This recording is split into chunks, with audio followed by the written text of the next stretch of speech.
Hello and welcome to another stream. That was sort of a interesting transition. It sort of faded and jumped. I'm going to check the audio. There's a 10-second delay though, so I'll need to wait a second to do that.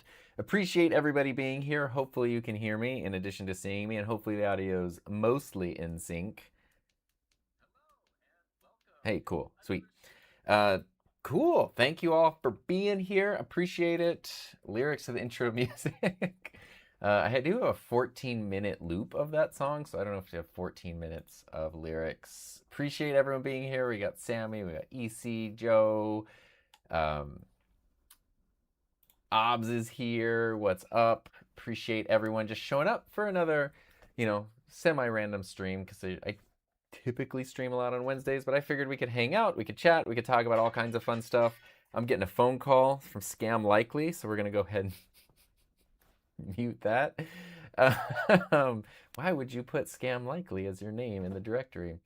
So appreciate you being here. If you have any questions, feel free to ask them. If you do a Q colon in the chat, it helps, but whoa, I just maximized everything there. You don't have to do that because the chat doesn't go that insane usually. We did get some crazy spam bots last time when Heather and I were streaming, so I don't currently have it set to subscriber only mode, but we'll see, how things go. Julie's here, loving Heather's vlogs, by the way. Heather is at jury duty right now, so I also thought maybe streaming if she's stuck in jury duty. There we go. Is it the doctor again? No, this was Scam Likely. I finally did get an appointment with the weird, I don't say the weird doctor that called last time. All right, let's see here. We got a couple questions here. What photography camera would you suggest for someone just starting out that isn't incredibly expensive? I guess incredibly expensive is relative, right? Because a lot of times in camera land, you can say, this camera's under $1,000, and people are like, well, that's very expensive. So they're looking for something that's like $200. Other times people are like, oh, if this camera's under $3,000, it's a bargain. So it depends on what your budget is.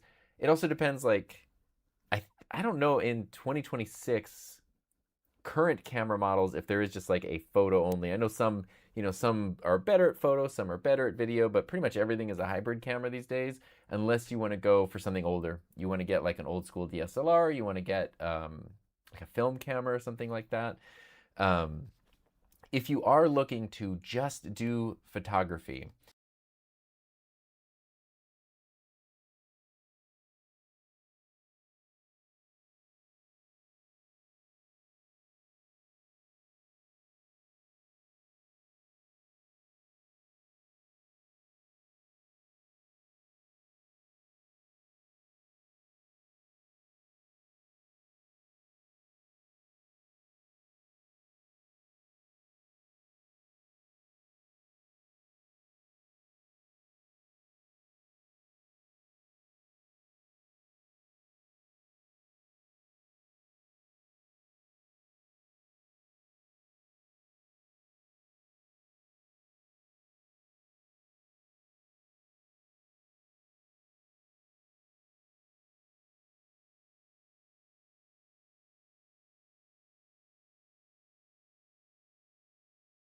modern, I would say, the Sony ZV-E10 is kind of always my recommendation. The E10 Mark II, if you have that.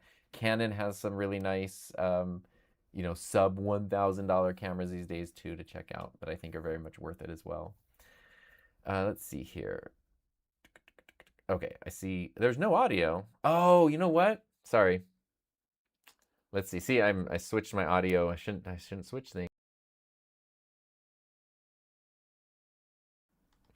Figured out what it is. It's me not understanding OBS. I'm going to switch here.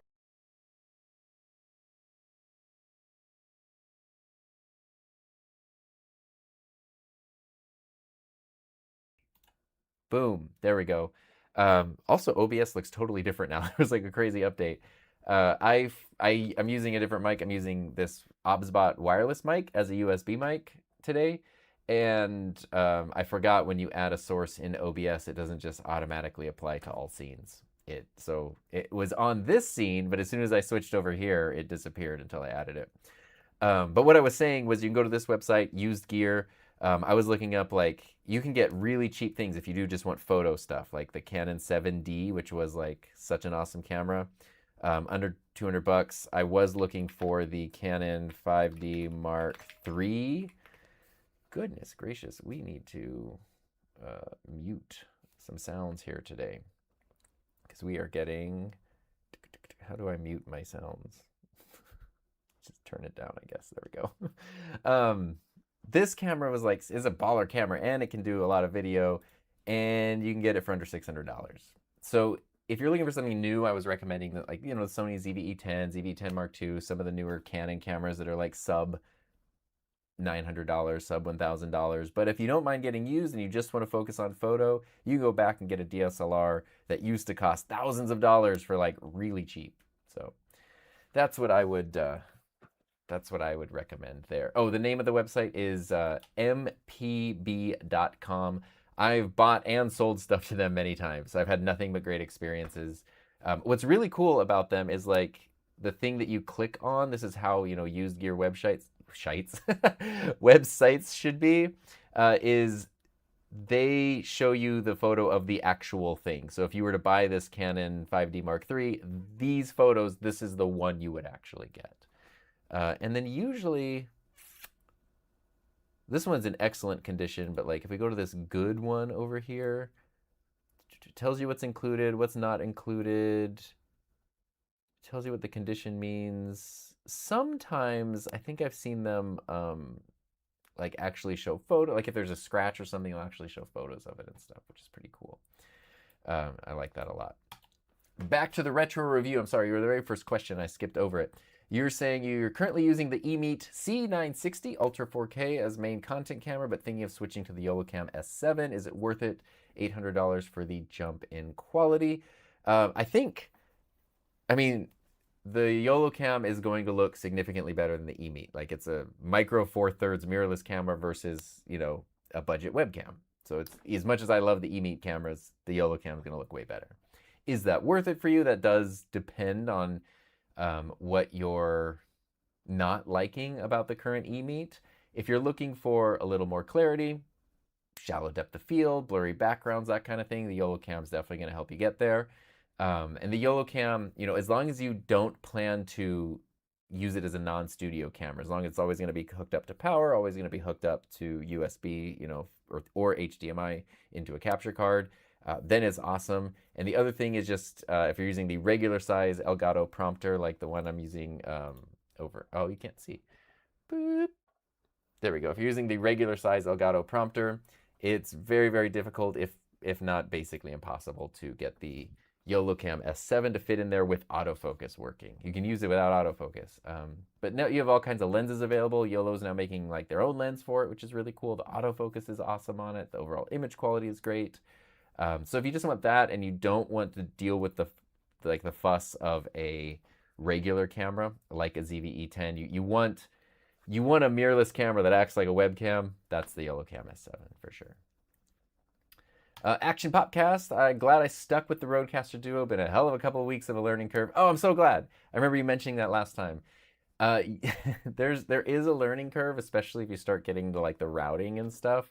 I just put this other Rodecaster here at this desk, and I've had to like keep rerouting stuff because I forgot how dialed in my Duo was. So there we go. But yeah, I'm glad you're liking it. They sound awesome. I was gonna use that today, but oftentimes during streams I get up, I have my Ethos right here, like ready to go.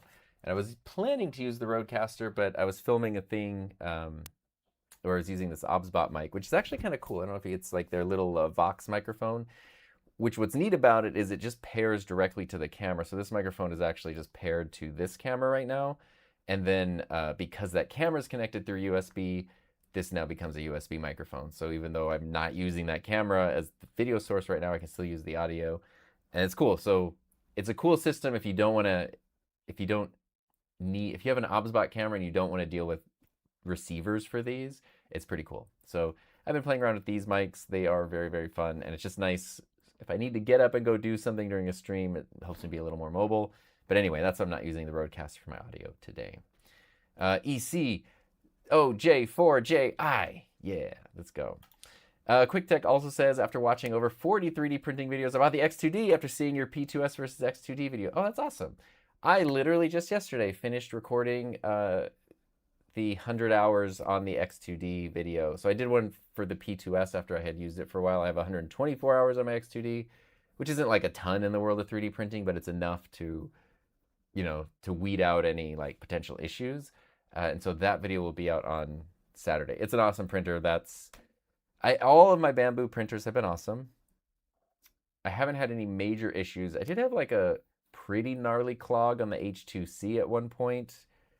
I forget why. I think there was a user error that caused that. I've had a couple bed adhesion issues with the P2S and some like broken filament in the tubes.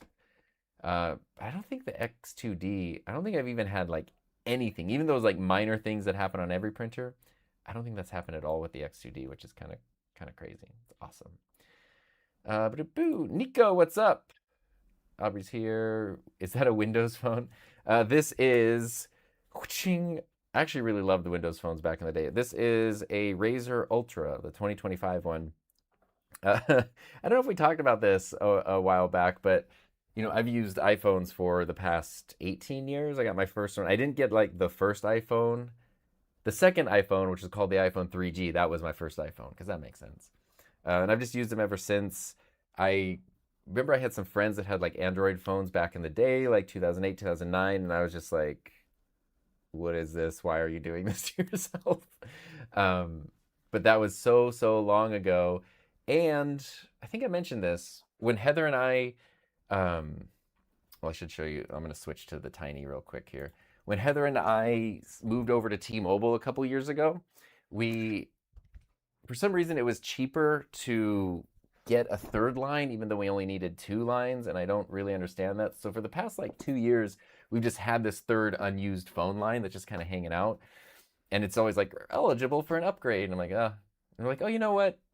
We we do have like a business, and we get a lot of spam calls. What if we just use that line as like a work line? And I was like, it'd be kind of fun because then I could try out like a totally different phone. I have been so curious about folding phones because prior to the iPhone, this was my favorite phone, the old school Razer, which does still work.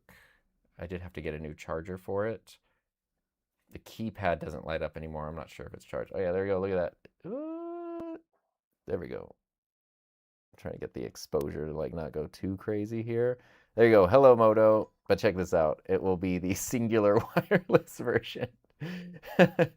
So, and then it's going to search for a network. There's no network, but there it is. There's my Aquabats wallpaper from college. So it's really fun to have like a new version of that, which also there's a button you can press on this that then turns it into the old Razer for no reason. And I love that because this is completely unnecessary to do. So anyway, I was like, oh, it'd be really fun to try a folding phone. It'd be really fun to experiment with an Android phone because it seems like Android, in the 18 years or whatever since I first tried it on a friend's phone, it seems like it's gotten better. And it has. And then I really like this phone a lot, so I swapped the eSIMs the other day to just see like what would it be like to just use this as my main phone for at least a couple weeks or however long. And yeah, so it's a very cool phone. I don't know if I'm gonna do a video on it because I don't know if that's interesting or not, but I'm interested in it. It's been really fun.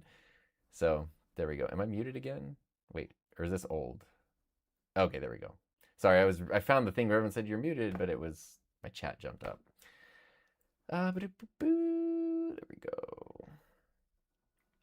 Julie says, I know you're podcasting when you feel like it, but will you continue the video version as well? I'm starting to watch less and go back to listening to audio only.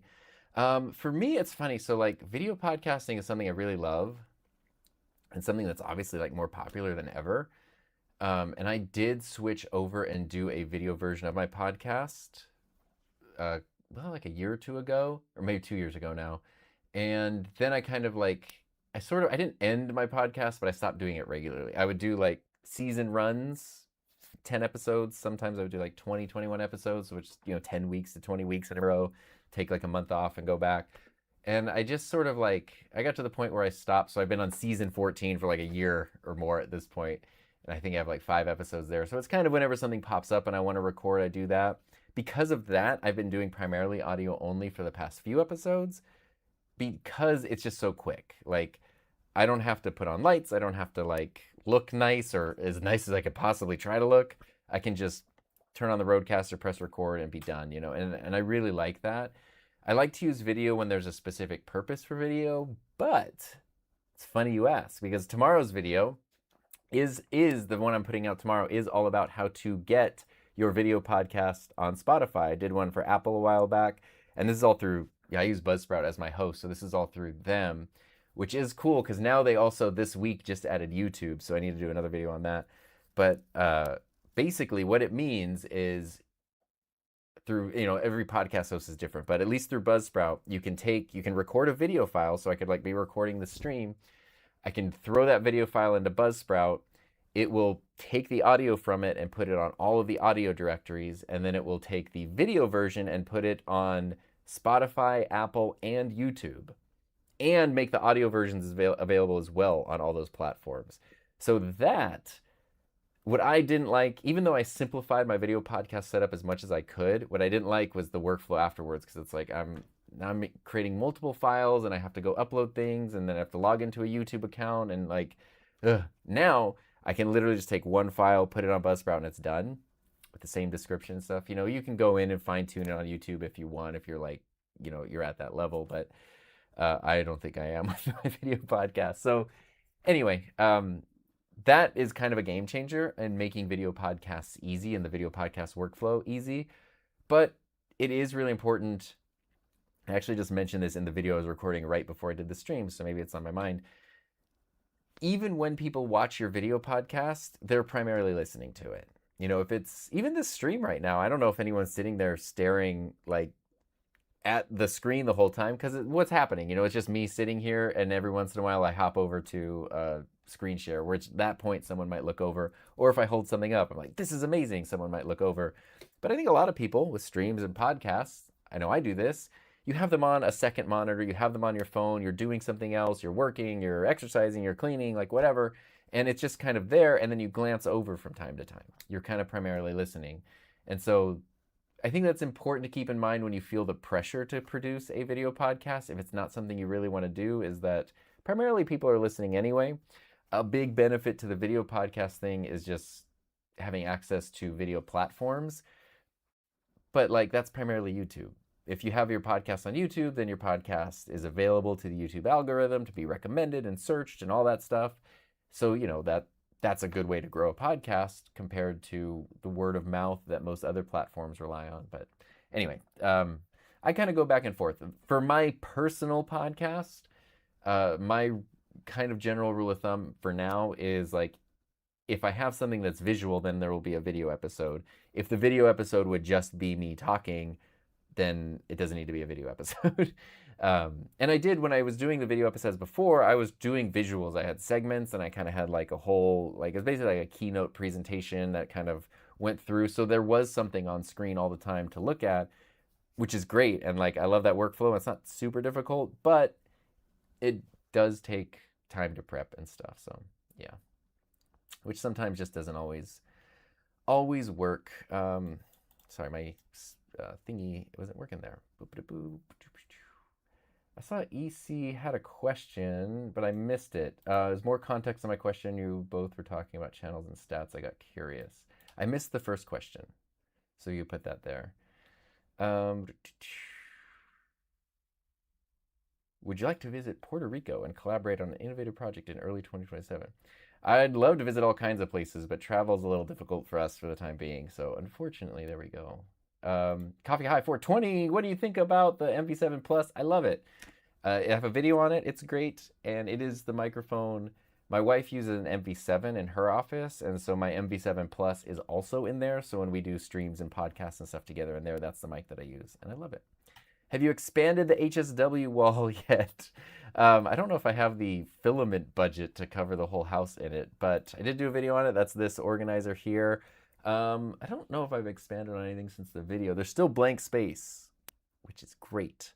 I don't need it to be filled. But it has been so helpful. I mean, I just picked up the old razor off of there, and it's been genuinely helpful for keeping things organized, for looking better in the background, and for letting me remember that stuff is there. Like, I always forget there's a tape measure in here, and so then I'm like, I need to measure something, and I go all the way out to the garage, grab a tape measure. Like, no, there's been one in here the whole time. Just keep it, in a nice spot, and then it'll be easier.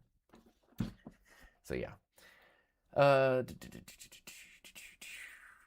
Do you know if it's possible to remote contribute from the Blackmagic camera app to an ATEM Mini? I don't. I love the ATEMs, but I haven't really kept up with them in a while, just because I've kind of shifted over to other switchers and streaming things and stuff. Like, I love the Blackmagic ecosystem, but just other things tend to work a little bit better for me. I know this is late. I talked about the Razr. I was looking at the Flip, and they just came out with the Flip 8, which is cool. But having had a Razr, I kind of wanted that. I think. Oh, I also like this color, so that kind of won me over. And then the other thing that really won me over with the Razr, which I think the Flip 8 might have fixed, is the external display.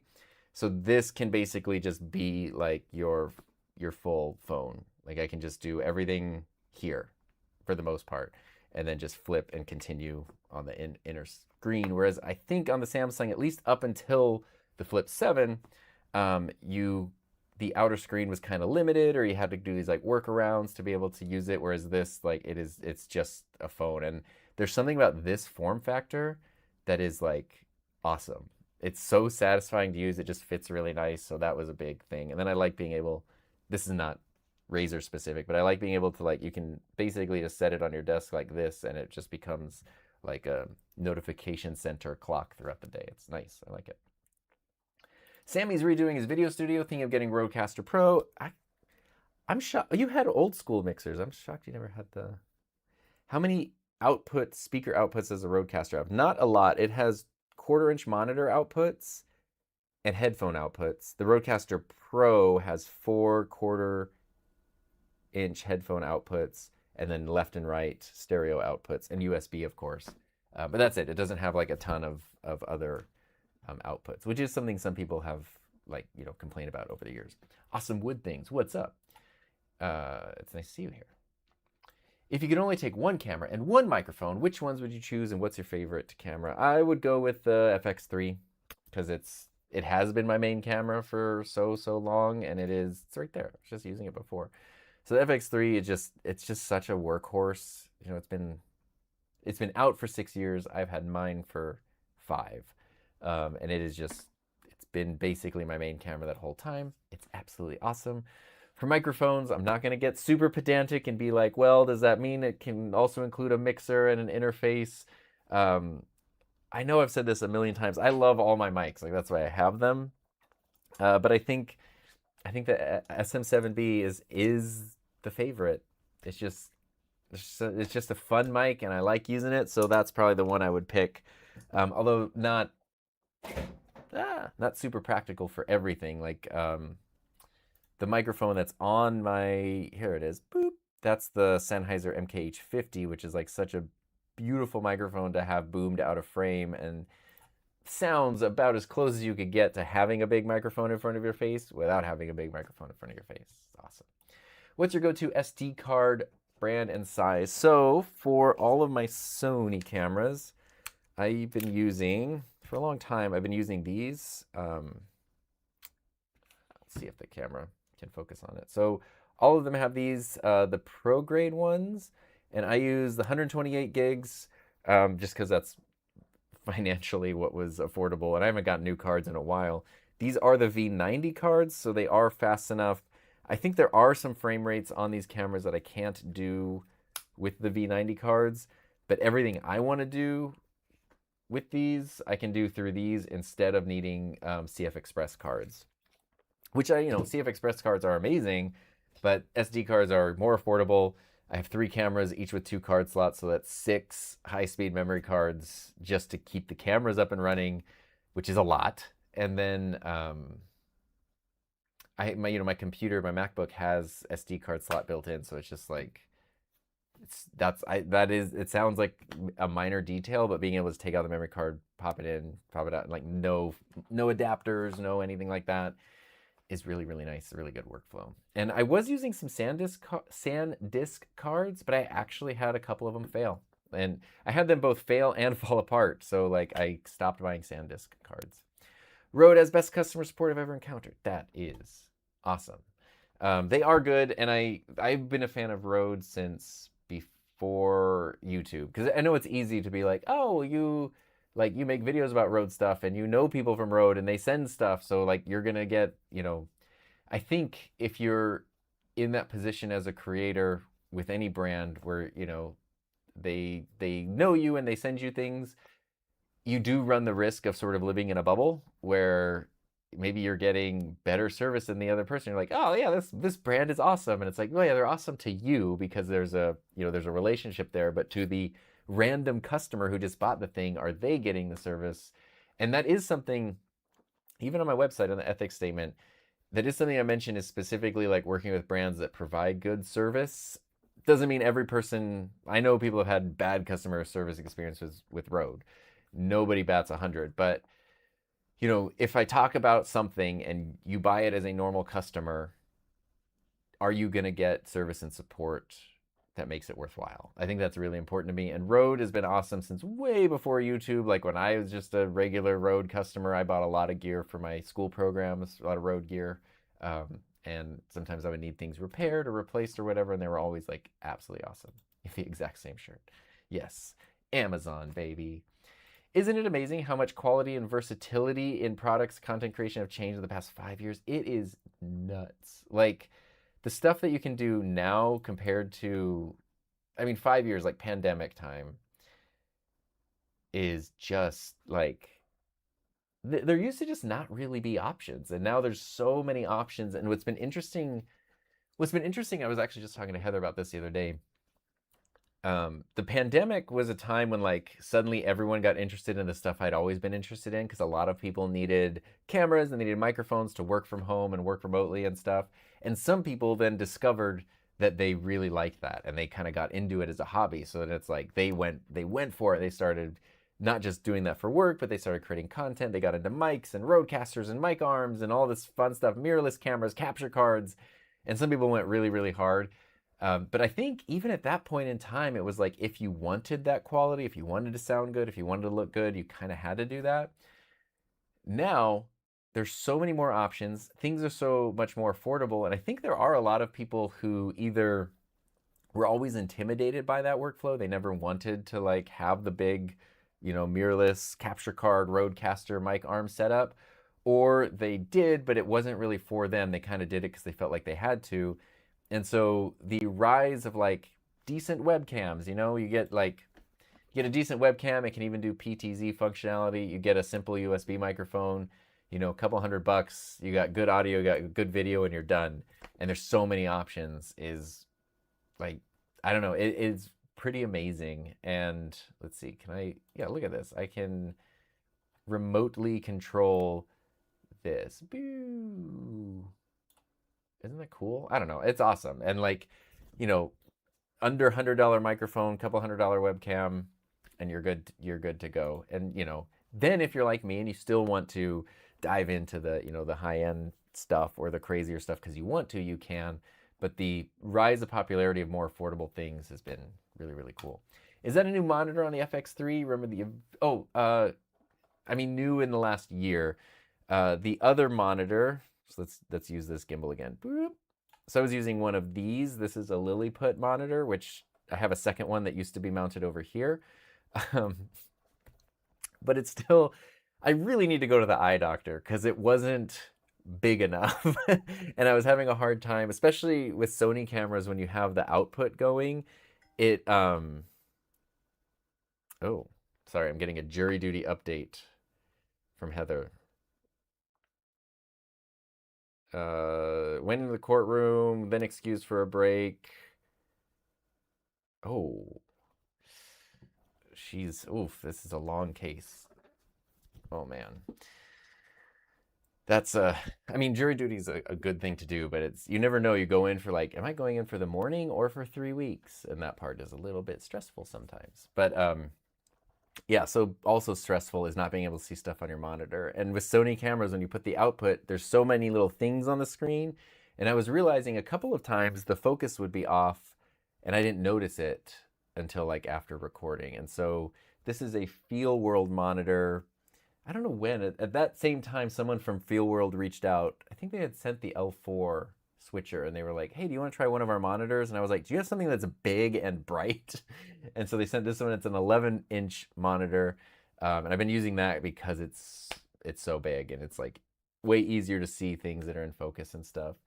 It's pretty good. I don't like the interface of it. Like if you try to navigate through the menus and things, it's not great, and it's weird because it's like kind of touchscreen but kind of not touchscreen, but doesn't have enough buttons to not be touchscreen.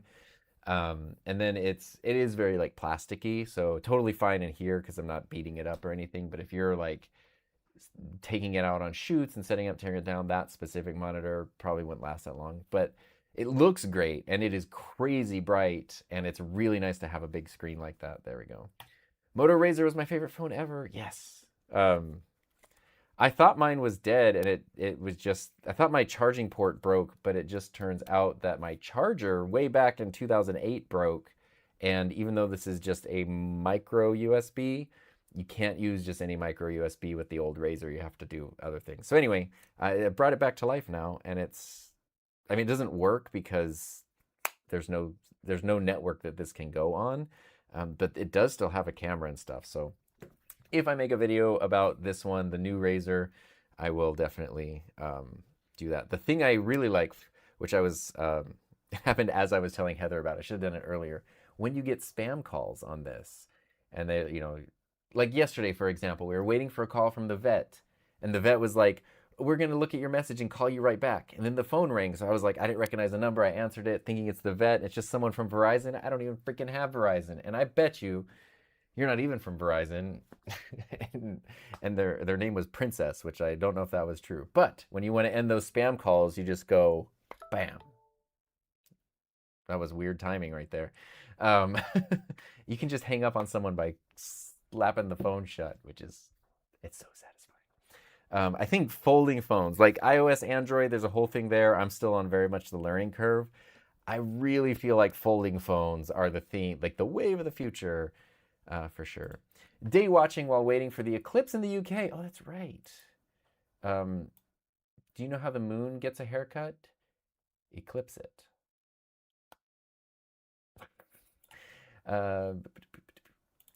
For YouTube, is it smart to make videos that you're interested in, or is that not smart in the YouTube creator world? This is I'm not a great person to talk to when it comes to YouTube strategies because first and foremost, like I'm really, really lucky to have the channel I have, to be able to do this as my job. I don't know how, and there was some interview recently with Mr. Beast where he was like, if I started a new channel, I'd have 10 million by the end of the year or something. It's like, I do not have that level of confidence. It's a thing that happened that was unexpected, and I'm very, very grateful for. So I say that because I don't feel like crazy qualified to be like, here's exactly what you need to do. This is the algorithm changes and blah, blah, blah.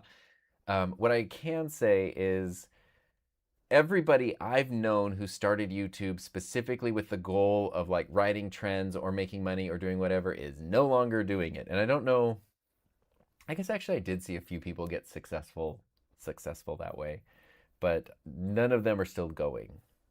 The people I know who have been doing YouTube for a long time are the ones who did start because it was a passion project. It's, they wanted to share something interesting. Those first videos, I was just talking to someone the other day, maybe it was in one of the blogs on Heather's channel. My first, I don't know, I remember making my first like 60 plus videos on this channel over a 6-month period, which is pretty good. 60 videos in 6 months is a lot of videos. And at the end of that, I barely hit the 100 subscriber mark. Like I remember I did like my first 50 videos. I guess something must have clicked then. Yeah, my first 50 videos, I had 36 subscribers. So I don't know what happened in the next like 20 videos there. But that, like, getting to 100 felt impossible. And to make 60 videos, and, the average view count on those was like 20, maybe. And if I got into the 30s, or if I got past 50 views on a video, it was like, dang, I for sure don't know that many people. So this is pretty cool. It takes something to do that, right? To put something out there that doesn't get a lot of attention, that doesn't grow your channel, that's not going to make you money, and to do that over and over and over again, you have to do it from a place of personal passion and see where it grows. And I think that stuff really, like,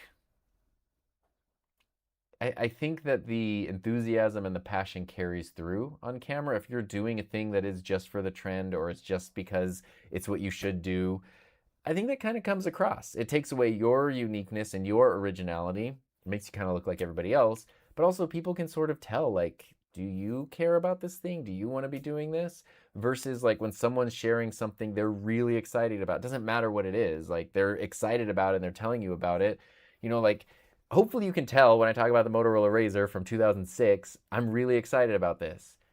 There's no strategy behind that, right? Like, you can't buy this phone, you can't use this phone. Like, some people have funny memories with it and that's about it. But like, hopefully the fun and the excitement translates.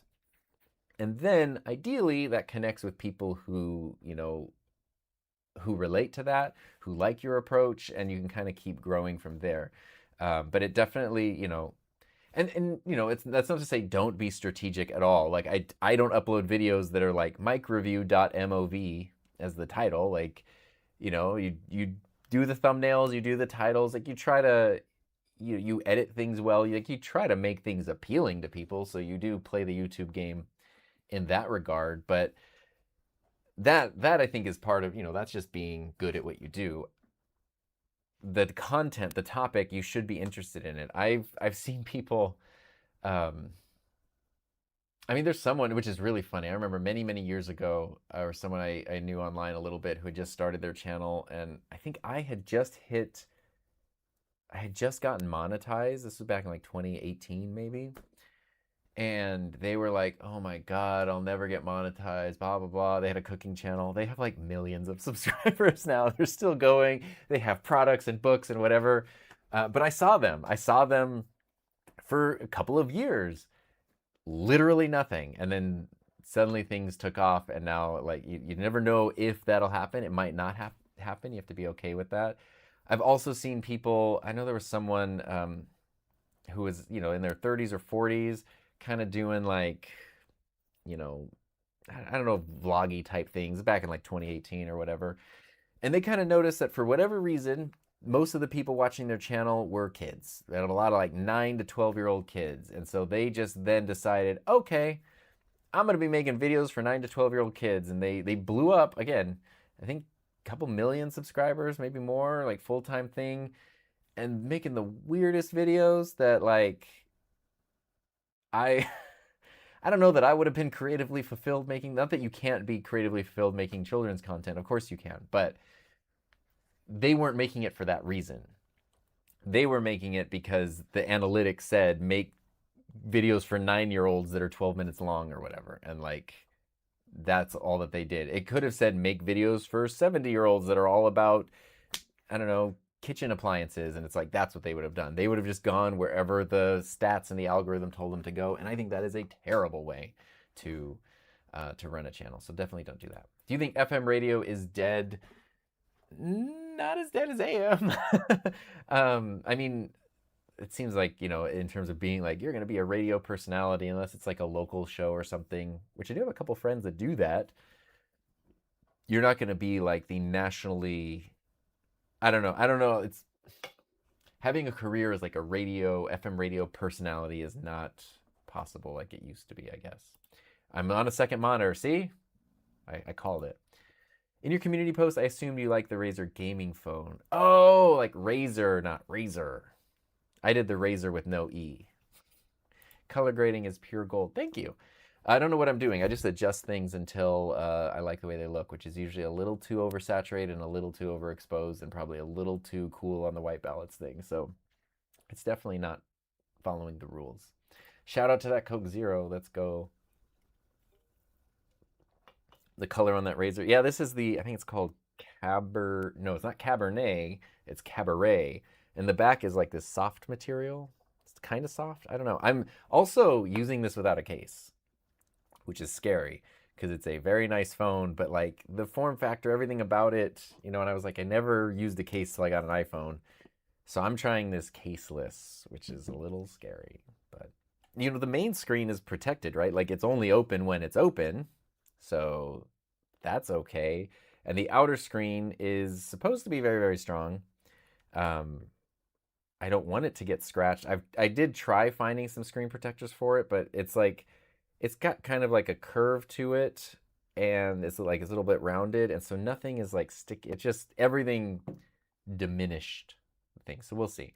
I mean, my plan was like I'm gonna use this for a couple weeks and then just go back to my iPhone. We'll see though. So your favorite color is neon? Yes. Bright neon colors, definitely the fave for sure. Hello, Tom, watching in Phoenix from 2018. Wow. Love your style. Congratulations on the Road Creator Award. Thank you. I appreciate that. That's already 2 years ago, which is crazy. Tom, I'm an avid fan. Can I ask what you think about the Fifine Tank 6? Thanks for the question. I chose it because I love budget gear. Budget gear is great. What Fifine mic do I have? I have the AM8. That's the most recent one. I haven't used the Tank. And then the other one, which I have a video on, but it's not out yet. It just hasn't been scheduled yet, is the Maono. Oops, slammed into the desk. Still need to get a new desk. Is the Maono PD200W, because this is an XLR, USB, and wireless. It can just take, where'd my little receiver go? Here it is. It just has like the regular little USB receiver, so you can actually do 2 of these wirelessly to like a phone or computer or whatever. And they're like $100 each. Pretty friggin' sweet with built-in batteries and everything. So anyway, that doesn't answer your question about the Fifine, but we just said budget gear, and like there's so many cool things. Oh, the green windscreen on the, this is a Dock Pop. I have some green windscreens from Reporter Store and stuff, but Doc got the green right. Like that's the best shade of green. Could use it for effects. It's like a green screen. David's here. What's up, David? I'm sure you joined a while ago, but it's nice to see you. The MKH50 can work on everything. Yes, absolutely. I freaking love that microphone so much. Follow you from Puerto Rico. Thank you. It's the second Puerto Rico today. Is that Mac Mini first edition still going? Yes, but I'm not using it. It's when I got my PC over here last year, I had the Mac Mini here at my desk, and then I added the PC already a year ago, last August, which is crazy. And then I was kind of going back and forth, and then I decided like there's so much clutter. Like I had so many hubs and cables and all this stuff that I was like, here, I'm gonna turn off the Mac Mini and see how long I go until I turn it on again. And I didn't. Because I have my MacBook. So if I need Ecamm, if I need Final Cut, I'm using that anyway. And so the Mini, which is a fantastic computer, the PC kind of took over everything I was doing with the Mini and can also play games and has RGB. So, but the Mini's still there. I actually had to take my MacBook in for some repairs a while ago, a couple months ago. And so I didn't have it for like a week or two. And I used the Mini in that time because I still needed access to some Mac stuff and to Final Cut and everything. And so it booted up just fine, not a problem. Super solid, reliable. I loved it. Is that an OBSBot mic or just a sticker? It is an OBSBot mic. They make, it's actually very, very cool.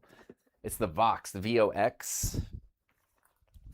It might not have been here. They're pretty affordable. How much does the, let's see here. OBSBot, oh, my keyboard went to sleep. OBSBot Vox. Vox 2, eh? What? It's $60. So it's kind of like, you know how you can buy the DJI mics and like they're separate things? It's kind of like that, but it doesn't have a receiver. It just comes with like the little super adorable little charger that you put it on. And then it works like the other ones. It's got the magnet on the back and everything. It has some noise cancellation and stuff. But what's very, very cool about it, what I think makes it stand out a little more uniquely, is that it does not have a receiver. Instead, it pairs with OBSBot cameras.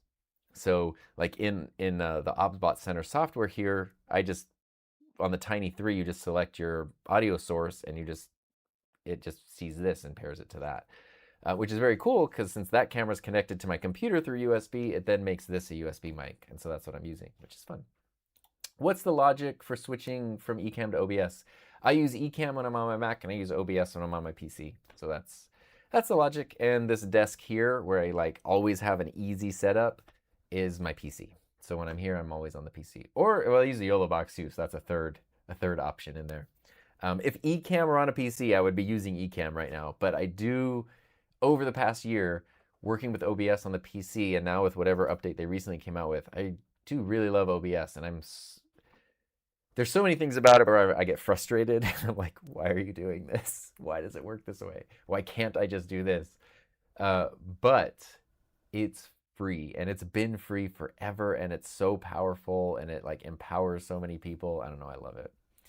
Egon, I spent a ton of money on gear in 2020 and 2021. Yes, trust me, my like affiliate sales stats said that. Hey, Junior Firebirds, what's up? Was I playing against you last night? If so, did you score a goal on me? Cutting Aaron's Stream Tech grass. Oh, okay. I was like, what? My day is going great. I hope your day is going great as well. I played hockey last night. I basically filled in for kind of like it would be like a practice for like the, I don't know, what is it, 16U, 18U, like the teenage, like junior Firebirds local hockey thing, but it's a lot of also like adults, parents, and people who are really good and score a lot of goals on me. I'm a beginner and want to start printing. Is the X2D worth it? Absolutely. I think every Bambu printer is worth it. So those are the new printers I'm most familiar with. There's not one that's a ripoff. It just depends on what you need. Like if you're going to print once or twice a month, and you're going to do simple single color things, like get an A series printer, get the A1 or even the A1 mini if you don't need big prints. Like spending $900 on the X2D just to have it sit there and not be used ever, no, it's not worth it in that case. But if you want something that's really reliable and great to learn on, the X2D is great.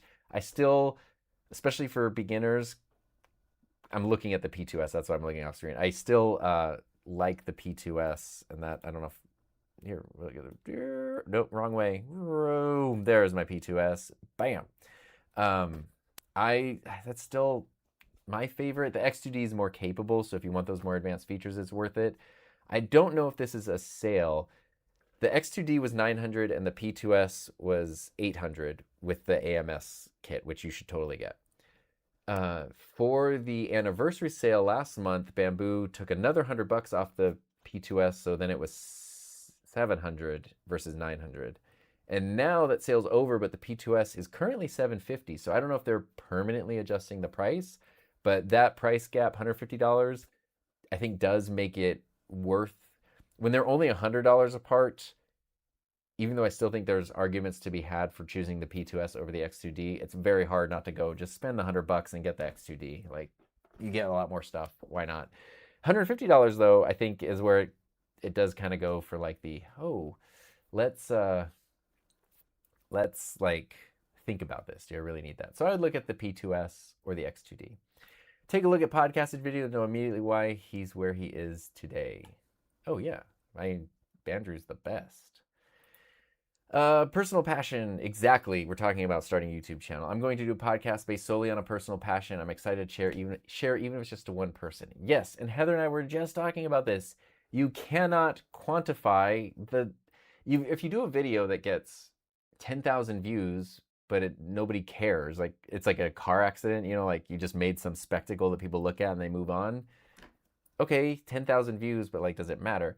You make a video that really means something and 3 people watch it, but like, what if it actually like affects those 3 people and they do something because of it? When I was a teacher and we do like documentaries or even any projects, I would always ask the students like, purpose. What do you want the audience to think, feel, know, or do after seeing this or listening to this? And it's like, if you go into it with that kind of a purpose, you can make something, a podcast that gets 1 listen, but it could like really be something that resonates with that person in a big way.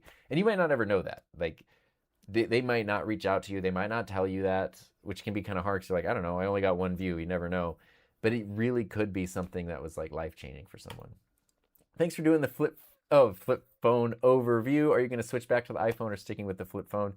Um, I this is day 4 of what I was able to do. I was able to trade in my old iPhone 14 Pro for this, so it was an easy thing to just add on the third line, and then I just switched. So the iPhone is currently now the third line phone, and the Razr is my main phone. And I think this is day 4 of it being my main phone. I've had it for like 3 weeks maybe, and I like it. That's why I made it my main phone because I was using it a lot. I was just like around the house where it's just on Wi-Fi. It doesn't matter. Like I I don't need to do calls or anything. Like watching YouTube on this is really fun. Browsing on this is really fun. Almost dropping it is really fun. And I was like, let me try it as the main phone. Like, what would it be like? What is everyone, talking about when they really like their Android phones? And so I switched over a few days ago, and it's really fun to actually be able to use it. But then there was the pain. It was just so funny. But it's like after 18 years of using something that is, keep in mind, being self-employed. I mean, your phone is a key component to a lot of people's lives, but it's like there's also like really a lot of important work stuff and things that happen through the phone. So I want to make sure that it works well. Um, and so that was a little bit scary to switch over, but I wanted to make sure I stuck with it because initially you're like, oh, this is hard, this is hard, this is frustrating. I don't understand that. Let me just go back to the thing I know.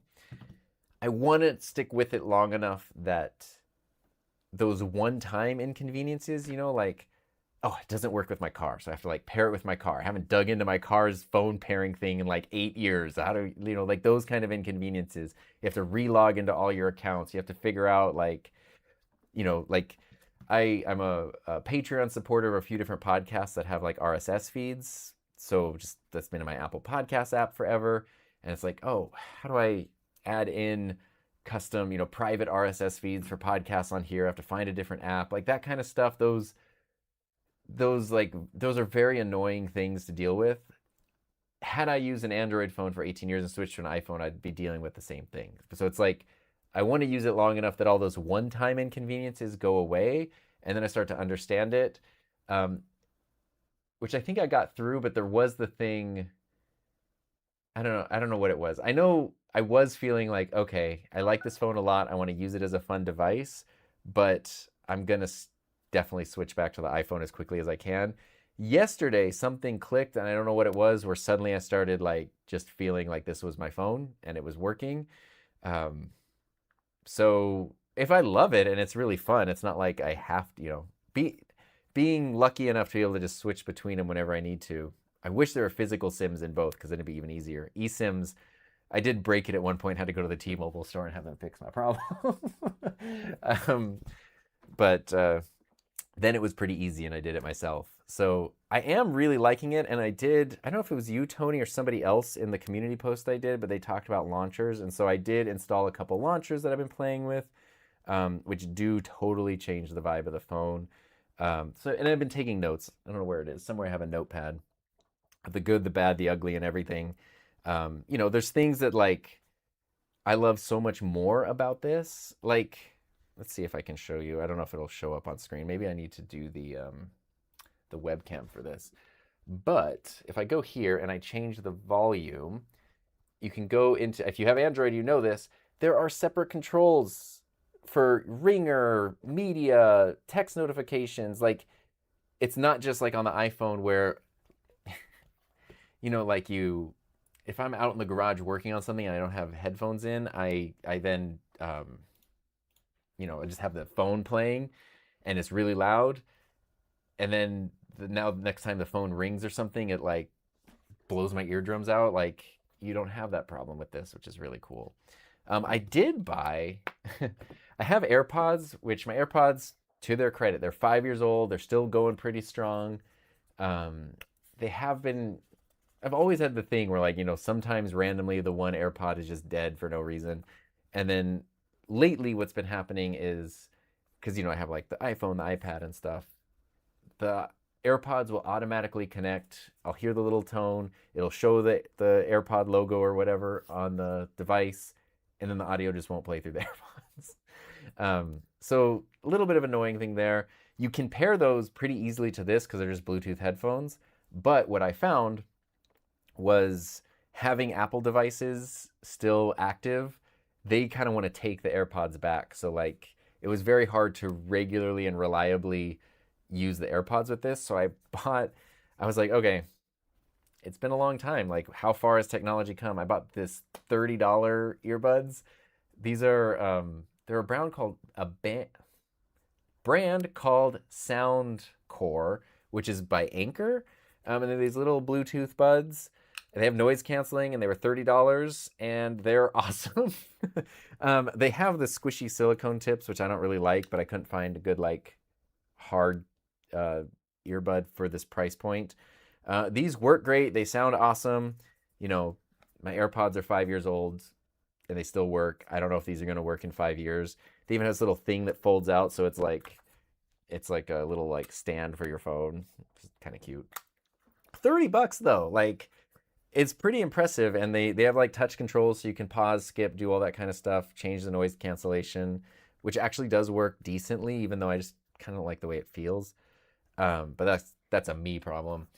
The only thing that these don't do that I miss from my AirPods is the like the auto pause. I love that if you're watching something and like you take it out, it pauses it, you put it back in, it continues. These don't do that. So I miss that feature. But otherwise, like $30, I can't complain. So I've been using those with these.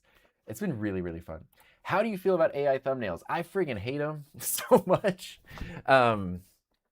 I do take it into context. So, for example, there's a channel I watch where the person running the channel is in his mid-70s with a lot of health issues. And he recently started using a lot of AI thumbnails, and it's like, I'm going to give him a pass because I'm just going to give him a pass. You know, there's that kind of thing where it's like, I don't know. I mean, I would kind of just like prefer it just be a frame from the video, like just one of the YouTube generated ones. But otherwise, like you can just spot that AI thumbnail style. You can spot AI title. Like I I have gotten to the point where, depending on the channel, if it's not like the person that for whatever reason I decide to give a pass on, I do just like then do not recommend channel, because it's like, if you're using AI for that, for the first impression that someone's going to get in a video, how do I know you're not using AI to create the video, either the script or the actual assets in the video? Like, and the feeling I get, oh man, I found this channel. It was like, a retrospective on the secret world of Alex Mack. And I was like, oh my God, I remember that show. So obviously I'm going to watch this while I eat lunch today. And so it was this whole thing about like the history of that show. And I was like, at first I was like, this is awesome. It's really well done. And then I was like, the script is just sort of like sending off some red flags. And I still can't tell if it was a real voice or an AI voice. But then I was like, let me look at this channel. They have only been around since November of last year. They had like 90,000 subscribers. We just talked about like it took 6 months and 60 videos to get 100 subscribers. Not that people can't blow up quickly, but like that's some pretty significant channel growth. Every video they do is like 20 to 30 minute long retrospective of like the history of these shows. You know, a lot of nostalgia, like millennial nostalgia type stuff. And they do 3 of them a week, and they've done 3 a week since November. And I was like, that's 100% AI. Like, a person can't do that. You can't do that. You can't do that much research. You can't do that much editing. You can't put that together. And then it's just like, it's such a frustrating thing, because it's like, I wanted to experience something someone created, not just an AI amalgamation of like Wikipedia articles. Anyway. What's up, Eugene? Nice to see you here. So anyway, I don't like AI thumbnails. I don't like generative AI. Yeah, sometimes I feel like, I'm just old man yelling at cloud when I do that, but there we go. I have 2 Tail 2s, planning on getting one more. We'll do my first live seminar with them, and I want to know, should I run them through my YOLO Ultra with NDI or straight into computer OBS? I mean, I think that's what you prefer to use. Like, do you prefer to use OBS on the computer, or do you prefer to use the YOLO box? Because you could do either. I think the key is to not mix them. I've run into issues, not just, with any cameras, like when you're trying to mix multiple sources, like a lot of HDMI, a lot of NDI, you can have some like latency issues. So I would say whatever you do, like do all of them HDMI or all of them NDI, and then choose it that way. Any tips? Lots of tips. What do we need tips on? YouTube rarely shows videos, live videos on the feed. Thoughts? I think it depends on the person. If you watch a lot of live streams, I think you see more live streams. But you know, YouTube is weird because even when you're subscribed to channels, even when you have notifications on now, if you haven't watched the past couple videos from them, you still won't see it. It's annoying. You mentioned .mov. Is that way you export your video from Final Cut? I do. I was talking about the title, like you know, I don't want to use AI titles, but I also can't do something that's micreview.mov. Like no one's gonna click on that probably. Um, yeah, I do Final Cut, which I think the default is MOV. It might be MP4. I do the audio video, like in Final Cut, you can do some presets, and I just do audio and video, and then the H.264 codec. So whatever, I think that does output MOV by default. Happy Wednesday, what's up? Not sponsored. If you could take one camera and microphone, oh, we talked about that one. I always have a case on my phone. We switch back to iPhone if Apple comes out with a foldable. So, foldable phones, like this is magic. Now, keep in mind, like, I mean, I do have the protection on here, like the damage protection. So in theory, if this started getting creases or weird things after like a year, I could get it replaced. You know, how well is this foldable phone going to work after I folded it a bajillion times? I don't know. But what's crazy, what's absolutely crazy to me is I remember when the first, like the Samsung Fold came out, and it, you know, there were all kinds of problems with that phone. But I remember it was like, oh, look at this crazy technology. In my mind, that was 3 years ago. That was 7 years ago. That was in 2019, pre-COVID.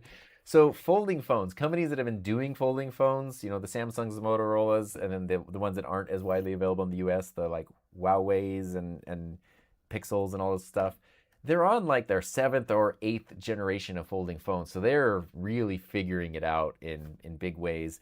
And I really feel, I love this form factor. Being able to have something this big in your pocket instead of, and then the fact you can use the front camera, I don't know if it'll do it when it might not pick it up here, but like if it detects a person in the frame, it will automatically turn on this. So like if I was taking a picture of you and you were standing here, you weren't just the screen, hey, it turned on. Maybe it's on my hand or something.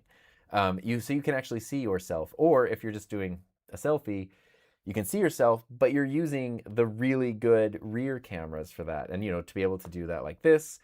Also, sorry, I don't even know how we got into this, but we fold it in half and now we hold it like this and it works like a camcorder with a zoom function and everything.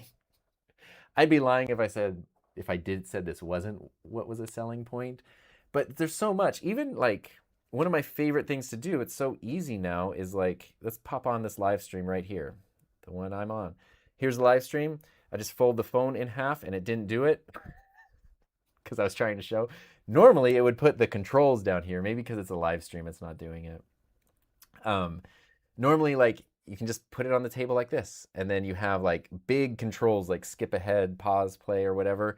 And it's so nice, like you're just, you know, having a snack or whatever, taking a break, just pop the phone, have it there. Like folding form, this is the flip form factor. I do really like, it seems like the bigger folding ones, they're kind of going into like that passport size, which does kind of seem ideal because it's like, it's manageable. It seems like the rumors I saw, that's what Apple's folding iPhone would kind of look like, is sort of that like wider, like shorter, wider passport thing, which I think would make things more manageable rather than just you have two big phones together. Which I got to say, when this is out and it's just the giant, it's a lot bigger than the regular iPhone.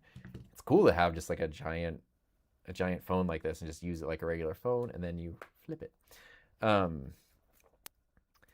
So I don't know. I feel like I think that was the reason I didn't get the Samsung as well, as I heard rumors that the Flip 8 was going to be their last flip and they're moving into just the Fold. So I don't know if this form factor, at least maybe in the US, is taking off or not. But Motorola seemed a little more like committed to the future of the flip type foldable. So I went with that. Apple, I've had great experience with my iPhones over the years. You know, they support them forever, software forever. It's, you know, iPhones are good. Like they're very good, but Android phones are good too. So everything's good.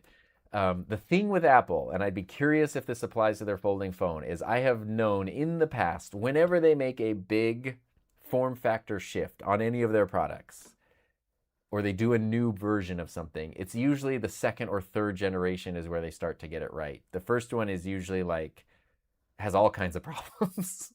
And then the second one is usually quite a bit better. Sometimes that's where they nail it. Like the iPad 2 is a good example of something that just kind of went forever. But usually it's like the third version for Apple is where it's like, okay, things are ironed out. You're firing on all cylinders. So I don't know if that's going to be the case for foldables. I don't know what kind of research and testing they've been doing for potentially years behind the scenes. But I do think when you have other brands who have been working, not just they've been making foldable phones, but their customers have been using and abusing foldable phones for 7 years at this point, they've kind of paid their dues. And I would imagine their foldables might be more reliable than Apple's.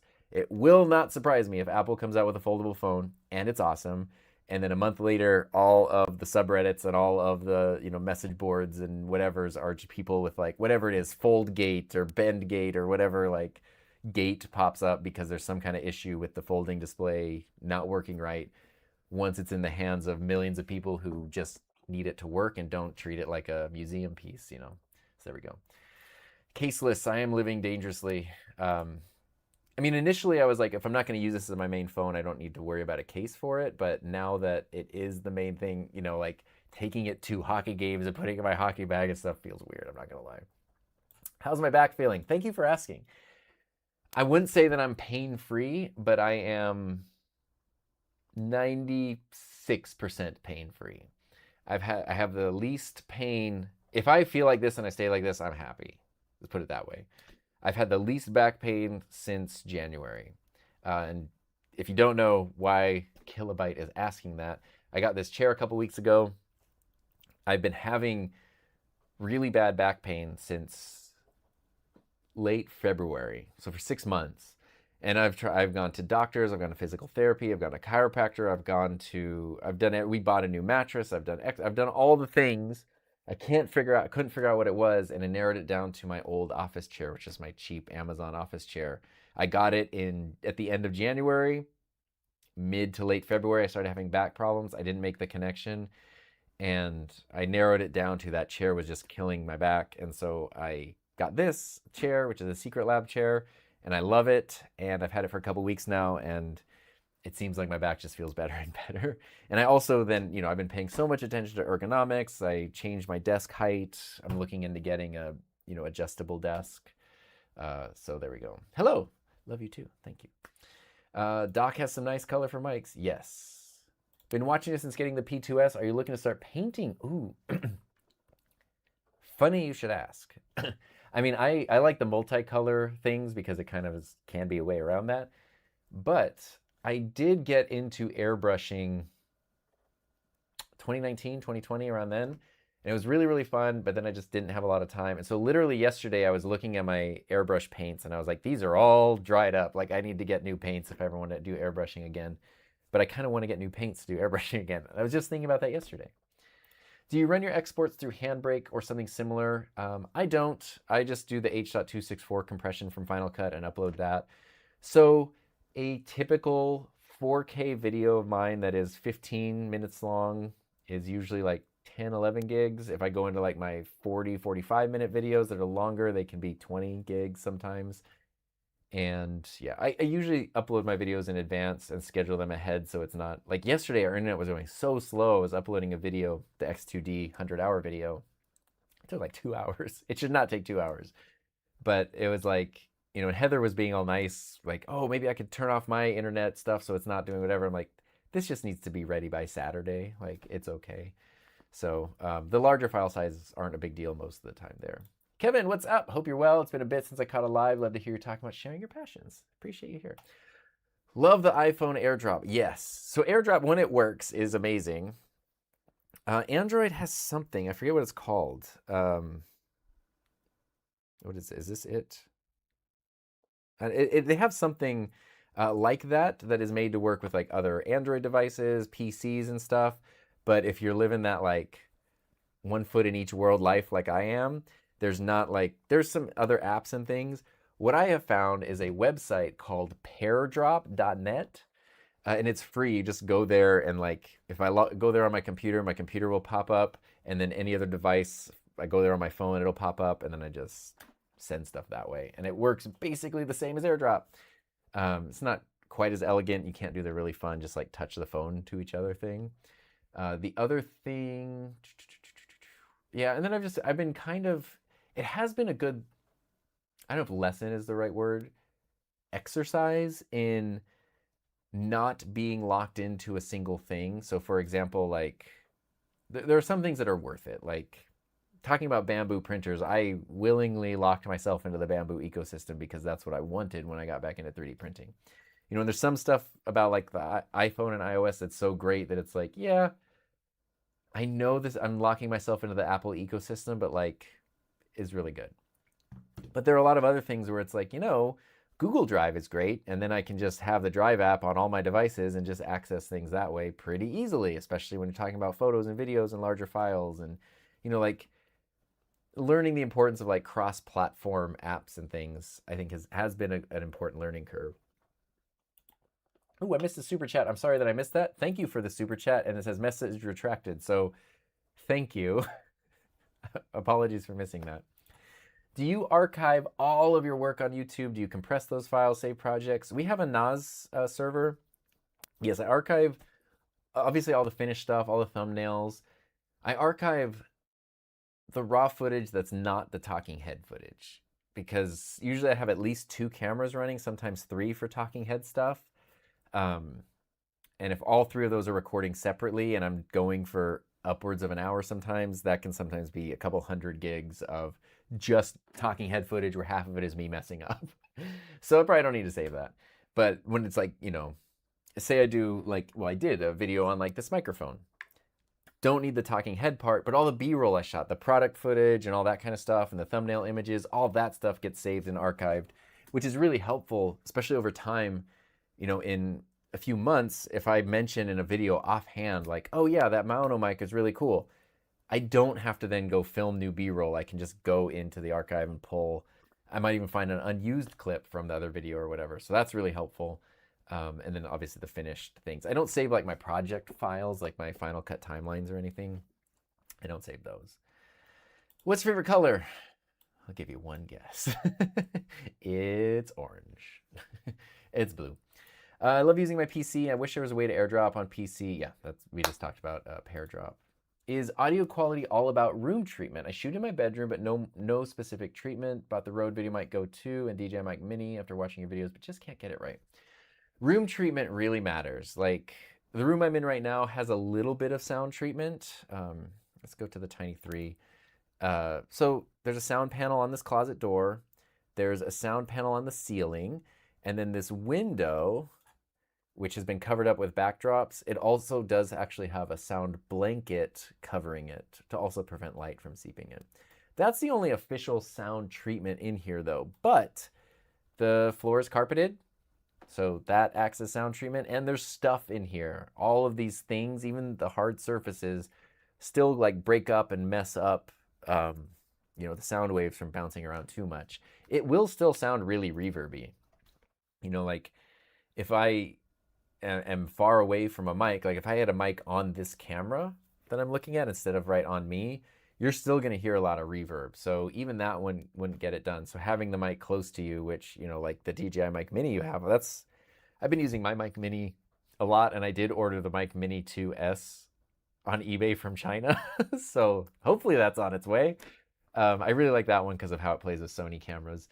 So depending on your space, like if you have hard floors and a mainly empty space, you're going to have reflections of audio bouncing around everywhere. So some sound treatment will help.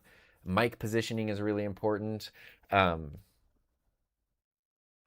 know, if like the Mic Mini is on you, you should be sounding pretty good. It shouldn't be sounding too echoey or reverby. But there's also stuff like, you want to talk about good use of AI things. I like Adobe Enhanced Speech, which they do have like you can get like a few hours free every month. It's a really good, there's lots of like voice isolation tools. Final Cut has one, Resolve has one. I have found Adobe's Enhanced Speech to just be the best and most natural sounding. And so sometimes even if things sound pretty good, you run it through that and you just add a little bit of light voice isolation, it just kind of like takes it from an A- to an A+. So sometimes you do need to do stuff like that. How do you protect these tools and items from dust? I do clean a lot. I have like the compressed air. I wipe things down a lot. So I mean, I do stay on top of it. And then our dogs are dusty, dirty. We live in the dusty desert, but there's not a ton in here. Like this specific room is not particularly dusty. Like, our living room where everyone hangs out and the dogs are there and doors are opening and closing, way more dust gets in there, and dog hair and shedding and all that kind of stuff. But this isn't too bad in here. I just try to stay on top of things. When are they coming out with 4D printing? I don't know. When it comes out, we should be able to come back in time and tell ourselves. Love your vids. I should have specifically 1.73 million subs if it were up to you. Thank you. I appreciate that. I'm sure my YouTube AdSense would be fantastic at that point. On a budget, what cameras would you recommend for a 3-camera shoot, like interviews, podcasts, rather than blowing a budget on a single high-end cam? I do have a few videos about this. It depends on what on a budget means, of course. If you're in the world of mirrorless and you want cameras, the Sony ZV-E10 is always, has always been my choice for a number of years now and continues to be. If you want mirrorless webcams, you've got the YOLOCAM S7. If you just need multicams and you don't need the mirrorless thing, but you just need good quality, that's where things like the OBSBot ecosystem and even the more budget-friendly eMeet ecosystem come into play, especially because you do have the PTZ controls. So not even just for tracking, but just for being able to have one person like at a computer framing and reframing everything as needed. That's really, really helpful. So I love how good webcams have gotten. And that is definitely the simplest way to do a 3-camera setup without breaking the bank. Like I did a video recently on the eMeet cameras, and the whole setup for 3 of their high-end cameras was like $400. Like 3 high-end standalone PTZ cameras. If you wanted to get the just the regular Pixie that connects through USB, which is this camera here, these are like $90. So you get 3 of those under $200 and you're good to go, and you got PTZ tracking and stuff. You can jump into the OBSBot ecosystem if you want, better tracking, some better software tools, a little bit better image quality and stuff like that. Like things do level up, but it depends on your budget for sure. Long time no see. What's up, Alonzo? Love your latest upgrades to the new chair. I freaking love this chair. Thank you for the super chat, because my next upgrade is going to be a desk. So this can go into the desk fund. In general, when filming with subjects not used to video shooting, do you prefer a lav or an overhead? That's a good question. It really does depend. I know that's my answer every time. It's like the joke. If I ever made merch, I would just say it depends. An overhead mic is great because you don't have to deal with the person. Like you don't have to clip something on them, run a wire, do anything like that. Sometimes people can get uncomfortable with that. It depends on what they're wearing too. Like if you have a magnetic thing like this that you can position in the middle of their chest, that's great. If you have a clip-on thing and they're wearing a jacket or a button-up shirt and you can position something in the middle of the chest, that's awesome. When you have to put things on collars, it's not as great, and it can stretch out collars, and it doesn't often sound as good, and it's not usually as comfortable. And sometimes people are just wearing clothes where they rustle, or they talk with their hands a lot and they're going to keep hitting the microphone or something. So it does depend on the person, what they're wearing. What's nice though about lavalier microphones is a lot of times if people aren't used to being on camera or behind a microphone, they don't know how to move. So if I were using this microphone, I'm pretty trained to talk into the microphone. And I know even if I get loud, I back up a little bit. If I get quiet, I get closer to the microphone a little bit. But what most people who are not used to doing that will do is you'll set things up and you'll go, hey, can we get a mic test? And they'll go, okay, A, B, C, 1, 2, 3, whatever. and they lean into the microphone, they talk loud, and then you go, okay, we're ready to record. And then they kind of like sit back and they start talking, and the mic is like completely pointed in the wrong direction. The levels are all off. So mic technique is not something everybody, it's a skill you have to learn. So if you've never done it, you haven't learned skill yet. A lavalier microphone solves that problem because it's kind of like pinning mittens to someone's jacket. Like if they turn, if they move, if they do whatever, the mic stays in the same distance. So I guess that's what I would prefer, especially these days with so many options being available at such good prices. You know, you can get wireless options where you don't have to run, you know, a pack within a cable up to a lavalier microphone. You just have something that someone can just magnetically pop.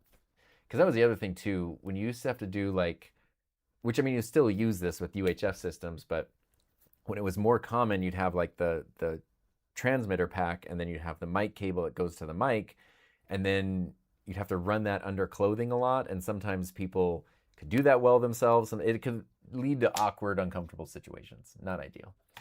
Next version of iOS splits up the volume controls. See, this is my first experience of like, Android's had it for years, and it's like, you don't know what you're missing, but there are a lot of things like that. Even something as simple, actually, I don't think this launcher will do it. I think the default one did it. No, yeah. If you want to, oh, like, let me show you this text message. Oh, here, it's a scam from Amazon, Scamazon here. If I want to change the font, I just pinch and zoom instead of having to like go into, which I was like, why do I look like, why do I look like, you know, why is it like this? And I realized, oh, pinch and zoom, which can actually be really helpful sometimes. Whereas on the iPhone, you have to go, as far as I know, you have to go into, like, let me make sure I'm not talking out of my backside real quick. Yeah, okay, doesn't work. You have to go into settings, accessibility, change your side. So it feels like you're married to whatever you choose, and it's a pain to change. So little things like that, really, really nice. I'm wondering if Heather's home from jury duty. Is there anything about the FX30 I should know about as a newbie to cinema cameras might miss the average YouTube? The FX30. I mean, it's the FX3 with a crop sensor, so it's a fantastic camera. Oh, Heather's here. There's nothing you really need to.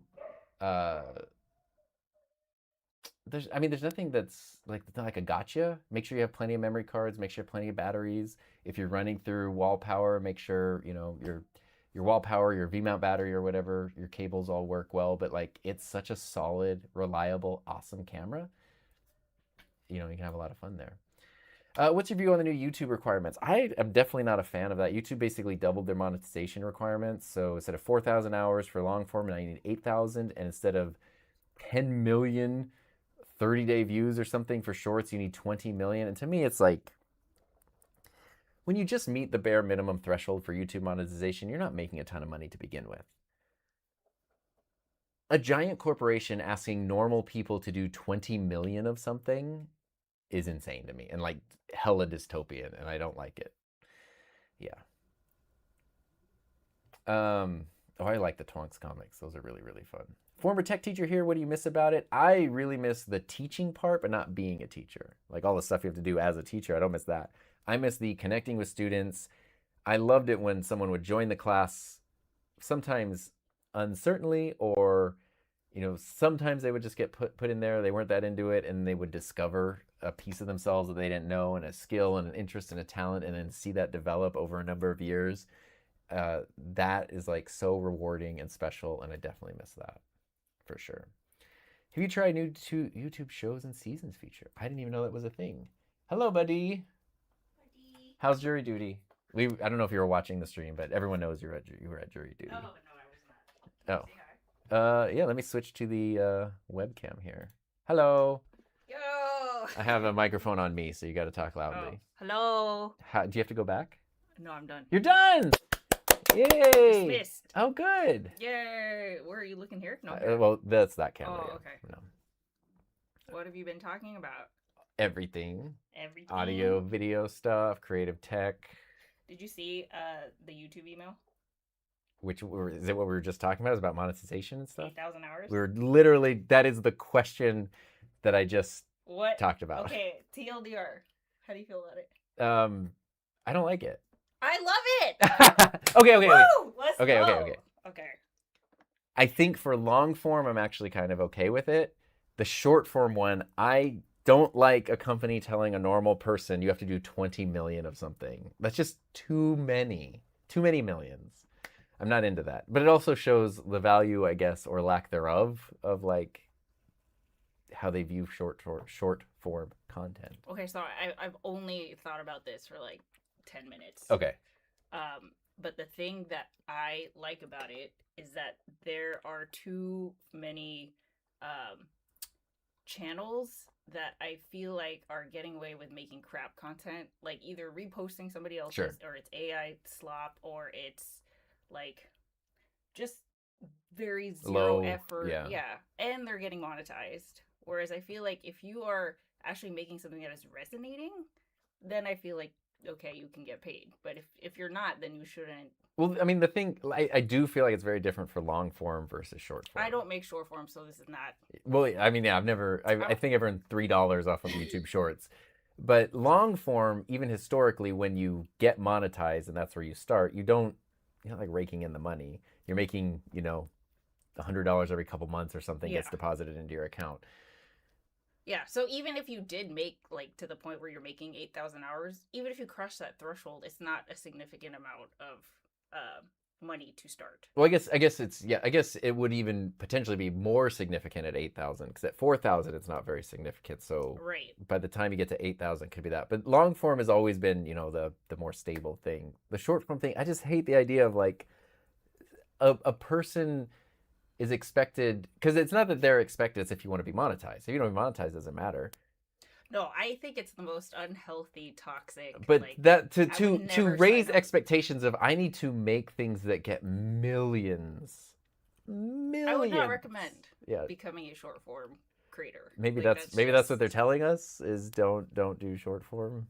But it's also like I wouldn't be a doctor. I tried and then I fainted when I saw a C-section procedure. So it's like, you know what you're getting into. It's gonna suck, but Yeah. Okay. Well, I think I'm gonna go now. Wrap up. Are you gonna eat lunch soon? Yes. I'll join you for lunch in just a few. Okay. Okay. Bye bye. I'm glad you're off jury duty. Finley's in here. Bye, Finley. There he goes. Oh, here. He's gonna want his chair. Let me set up your chair, buddy. Or do you just want to go out here? You just want to go out there. Okay. Yeah. There's Finley's chair. I'm not allowed to sit in it. All right. So, got a few more minutes here. Thank you for the super chat, Mr. TH1986. Appreciate that very, very much. Can you make a comparison between the Rodecaster Duo, Pro 2, Wave XLR Pro? I think, did we talk about this last time? So funny enough, Elgato did send the Wave XLR Pro. I just haven't had a chance to get to it yet, but I'm really excited for it.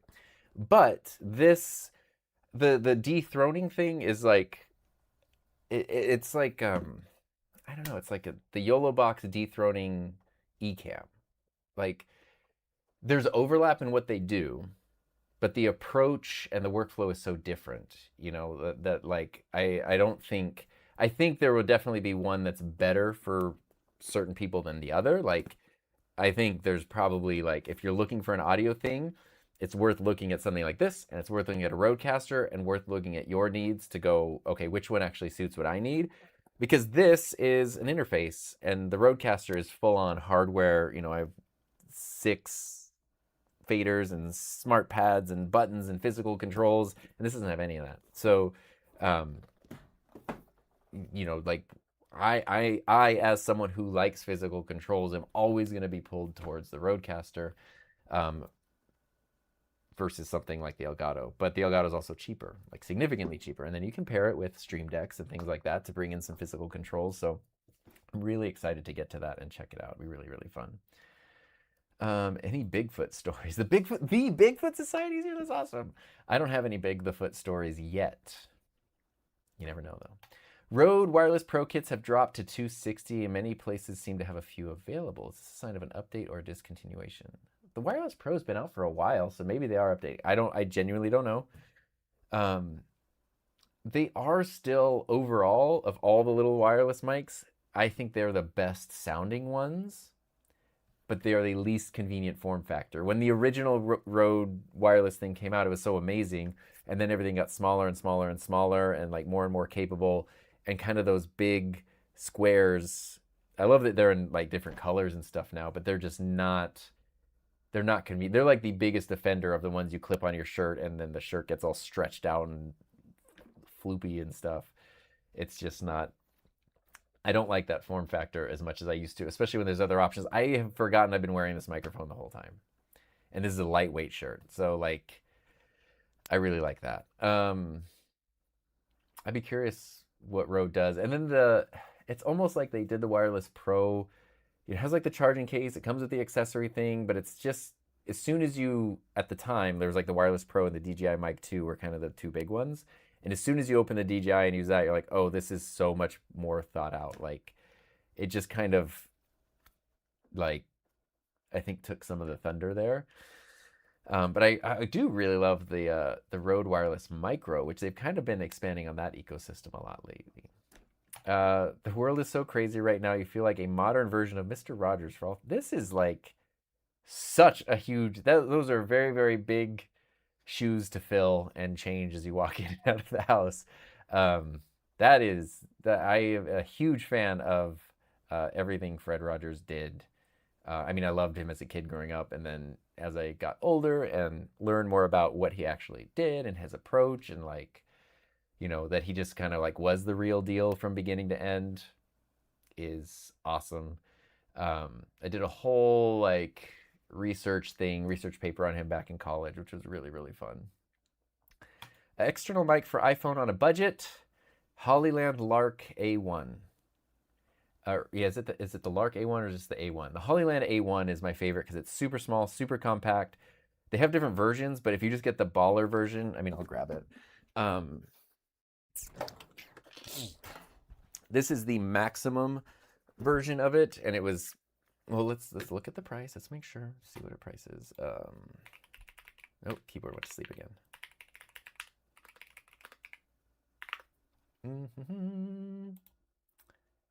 It is currently, oh, they have colors now. Let's go. I would get I mean, if you only need one, okay, the combo is $60. And then you can get different things where it's like not the full combo. It's only one mic, one transmitter. That looks like it's like this color, which is a really, really pretty color. I love this. Did I switch over? Did I even show you guys this? Did it switch? I couldn't tell. These are great because I've had more friends who are not content creators buy these than anything else because they use them on like their FaceTime calls and stuff. It comes with both the USB and the Lightning adapters. And of course, USB can just be used for computers and stuff. And it comes with two of the little transmitters, and they are so tiny and so small. If I go somewhere and I don't know if I'm going to need to record anything or do anything, and I kind of just bring a phone, I just put this in my bag all the time because it's the best one, and they sound awesome. So this for sure is the way to go. $60 gets you a dual, like it's crazy. It's my favorite one for phones. Sorry if I'm skipping some questions. My chat is kind of jumping around a little bit here. Recommendation for an affordable multi-feed video capture card or an ISO switcher. If you don't need to separate the sources, like you like something like an ATEM, right? Might even just be an ATEM. You plug in all your HDMIs in there, and then you connect that, and you just switch between them, and you only need 1080. The ATEMs are great. The Ulanzi DD02, which I'm not sure, do they like still make that? I feel like they might have discontinued it, which would be a bummer. But that was kind of the good, like, simple one. And it looks like it is discontinued. That's a bummer. So, I mean, like, the ATEM is kind of there's a ton of little HDMI switchers. You know, it's hard to go wrong with just the classic ATEM. We were getting dating advice. There are episodic content on YouTube like Darman, Brat TV, the worst when it comes to poor acting, dialogue, and no quality control. Yeah, it is true. So the thing with YouTube ads, and this was a thing, I didn't want to monetize my channel. When I started YouTube, they didn't put ads on videos unless you were monetized. And so I actually became eligible for monetization and didn't monetize the channel until it was going to bring in what I called a life-changing amount of money, which is not as douchey as it sounds. Because I was looking at, like, to me, like, is it worth making people sit through ads so I can get $40 a month? No. Is it worth making people sit through ads so I can get $10,000 a month? Yes. Like, very clear yes, very clear no.